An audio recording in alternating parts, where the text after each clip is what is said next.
I started with intermittent fasting by pushing breakfast back from my usual 7 a.m. to 9 a.m. Then when I got used to that, I moved it back to 10 a.m., then 11, and in a few weeks I was going all the way till noon without eating or even feeling like I needed to eat. The most popular and easily doable intermittent fasting protocol involves eating all of your food for the day in an 8-hour window and not consuming any calories or food for 16 hours outside of that.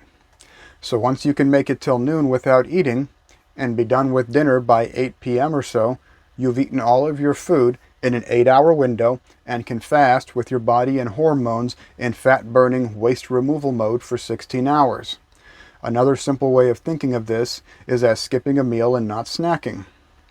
You can move this eating window to any time of day that you like.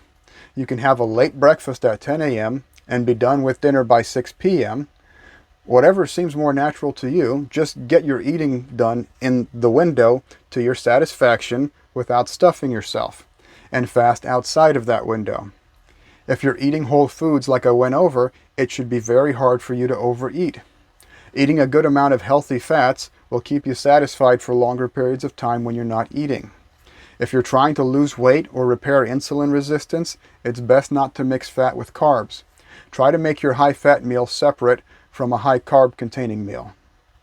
Low-carb veggies work well with fat and meat, but ideally save the other carbs for another meal with less fat.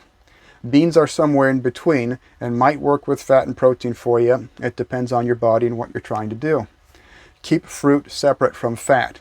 If you're trying to lose weight, repair insulin resistance, or experiment with reducing inflammation and chronic ailments, leave the starchy potatoes and rice out for now.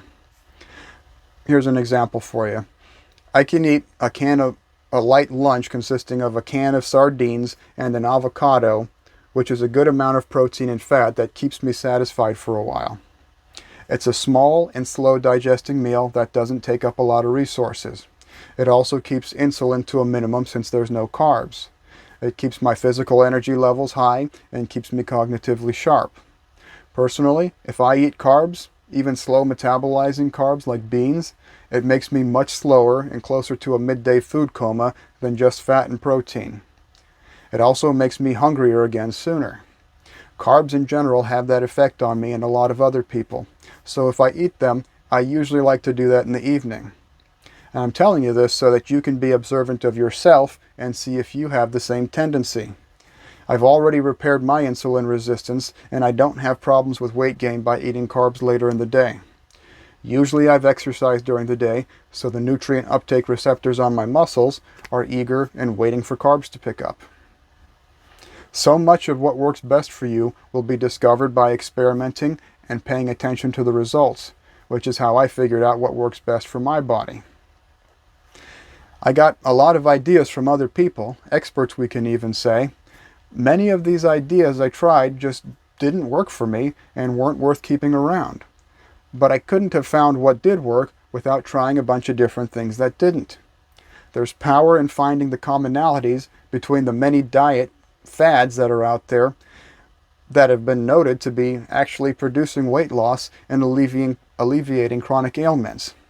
I lost 60 pounds in a year when I cleaned up my diet and began intermittent fasting. It was also foundational for my prolonged fasting practice, which opened me up to a number of spiritual awakenings. Intermittent fasting is the starting point for longer multi-day fasts. It's a terrible idea to jump into a multi-day fast when your body isn't even acclimated to going 24 hours fasted. It can take weeks or months to get your body adapted to burning fat exclusively as a fuel source, which it will need to do once you go past 24 hours and burn off the blood sugar stored in your liver. This is known as metabolic flexibility, the ability to burn carbohydrates for energy, but also easily burn fats without setting off cravings and hunger signals when the carbs aren't around. The little mitochondria energy-making machines in your cells adapt to the readily available fuel source. For people who eat carbs regularly, that's what their machinery is set up to burn.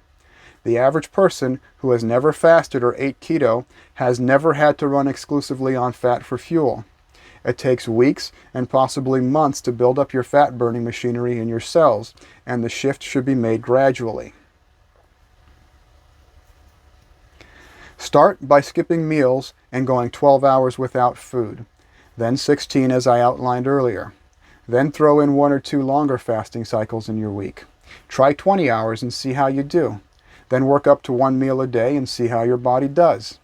If you finish dinner one day at 6 p.m. and then go all the way until 6 p.m. to eat the next day, you'll have completed a 24-hour fast. And you didn't even have to go to bed hungry. For some people, their body hums and loves eating 1 meal a day. When I'm not too active, this is how I am. Other people might be better off only doing this once or twice a week because they can't eat a big enough meal, or they need more food and more calories, especially if they're really active. You shouldn't be stuffing yourself, just eating slowly until you feel satisfied. There are no blanket rules or timelines applicable to everyone everywhere. So much of this involves paying attention to your body and seeing how things work for you.